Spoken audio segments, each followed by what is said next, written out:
আজি বাতৰি নহয়, আজি আমি ষ্টাণ্ট দেখুৱাম আপোনালোকক। প্ৰথমে চাই লওক এই দৃশ্যাংশ।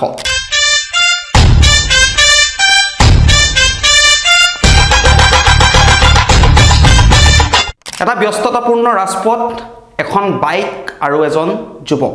ইতিমধ্যে আপোনালোকে দৃশ্যাংশ দেখি গম পাইছে যে এজন যুৱকে ৰাষ্ট্ৰীয় ঘাইপথত চলাইছে এখন বাইক, আৰু বাইকখন তেওঁৰ চলোৱাৰ যি কৌশল, সেই কৌশল দেখি গম পাইছে আপোনালোকে যে যুৱকজনে ষ্টাণ্ট কৰিছে। নিজৰ জীৱনলৈও তুচ্ছ জ্ঞান কৰি লগতে আন যিসমূহ পথাচাৰী আছে তেওঁলোকলৈও আচলতে এক প্ৰকাৰৰ ভয় ভাৱ আনি সেই যুৱকজনে ৰাষ্ট্ৰীয় ঘাইপথত নিজৰ বাইকখনৰ ওপৰত থিয় হৈ ষ্টাণ্ট কৰিছে ৰাষ্ট্ৰীয় ঘাইপথত। এই ঘটনা নগাঁও নলতলীৰ ৰাষ্ট্ৰীয় ঘাইপথত। নগাঁও নলতলী ৰাষ্ট্ৰীয় ঘাইপথত এজন যুৱকে এই ধৰণেই বিপদ সংকুলভাৱে ষ্টাণ্ট কৰিছে।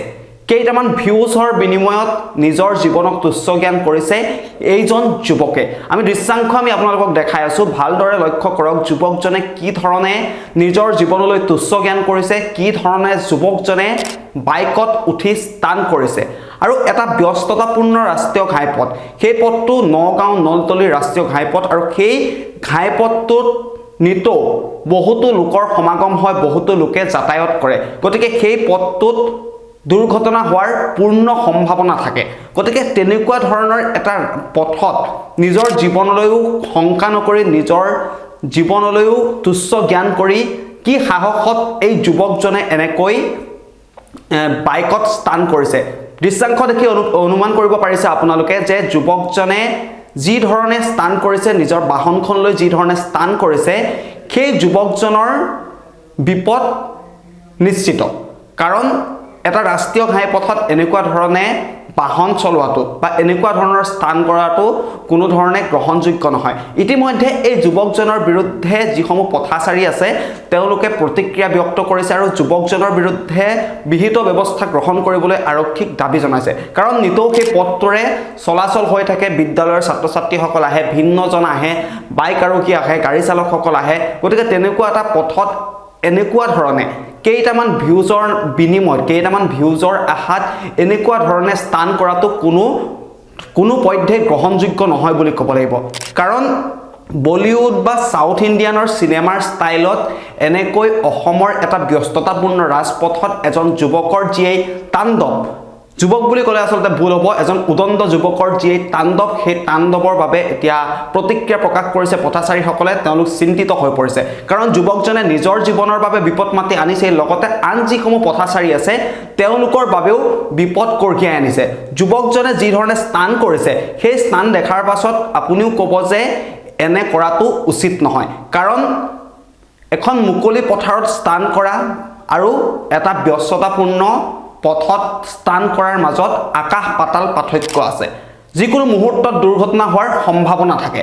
গতিকে এই যুৱকজনৰ বিৰুদ্ধে আৰক্ষীয়ে পৰৱৰ্তী সময়ত কি ব্যৱস্থা গ্ৰহণ কৰে সেয়া কিন্তু লক্ষণীয় হ'ব। কাৰণ যুৱকজনৰ যি এই কাৰনামা, যি এই কাণ্ড, যি এই কৰ্মকাণ্ড, সেই কৰ্মকাণ্ডৰ ফলত বহুতো লোকৰ বিপদ হ'ব পাৰে। কিছু ভাষ্য আছে, প্ৰত্যক্ষদৰ্শীৰ ভাষ্য আছে, সেই ভাষ্য প্ৰথমেই আমি আপোনালোকলৈ আগবঢ়াই ল'ব বিচাৰিছোঁ।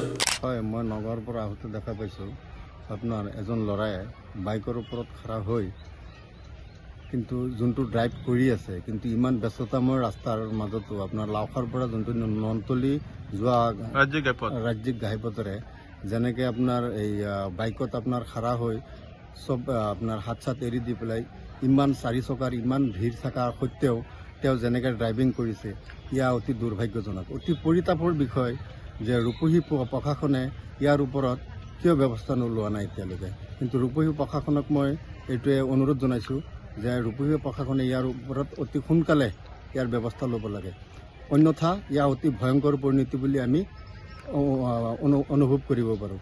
যিহেতু আপোনাৰ যিবোৰ গাড়ী গৈ আছিলে, কিন্তু ইয়াৰ মাজেৰে যিবোৰ কাটাকাটি কৰি যেনেকৈ কাটাকাটি কৰি পেলাই তেওঁ গৈ আছে, কিন্তু যদি দুৰ্ভাগ্যবশতঃ কিবা হয় তেতিয়াহ'লে ইয়াৰ দায়ী কোন হ'ব? কিন্তু প্ৰশাসনে ইয়াৰ ওপৰত অতি সোনকালে ব্যৱস্থা ল'ব লাগে। ৰিলছৰ নামত কি চলি আছে? ৰিলছৰ নামত মানে ভাবিছে যে TRPটো বাঢ়ক, মানে এইটো ছ'চিয়েল মিডিয়াত আপডেট দিয়াৰ লগতে হয়তো তেওঁৰ কিবা এটা তেওঁ নিজে লাভৰ কাৰণে, কিন্তু জানৰ প্ৰতি যে এটা শংকা আছে, কিন্তু তেওঁ সেইখিনি অনুভৱ কৰা নাই। কিন্তু ভাবিছে যে মই এইটো ছ'চিয়েল মিডিয়াত দি পেলাই যদি মই Viewers ল'ব ভিউৱাৰ্ছটো যদি মই বঢ়াব পাৰোঁ, কিন্তু এনেকুৱা ভিউৱাৰ্ছ মানে বঢ়াটোতো আপুনিওতো দুৰ্ভাগ্যজনক কথা। সস্তীয়া জনপ্ৰিয় বিচাৰিছে। সস্তীয়া জনপ্ৰিয়তা বিচাৰিবৰ কাৰণে তেওঁ মানে আপোনাৰ এনেকুৱা বাইকত যে ঘূৰি আছে উদ্ভণ্ডালি আৰম্ভ কৰিছে। উদ্ভণ্ডালি আৰম্ভ কৰিছে, কিন্তু ইয়াৰ যুৱ প্ৰজন্মৰ বাবে অতি ভয়ংকৰ পৰিণত বুলি আমি অনুভৱ কৰোঁ।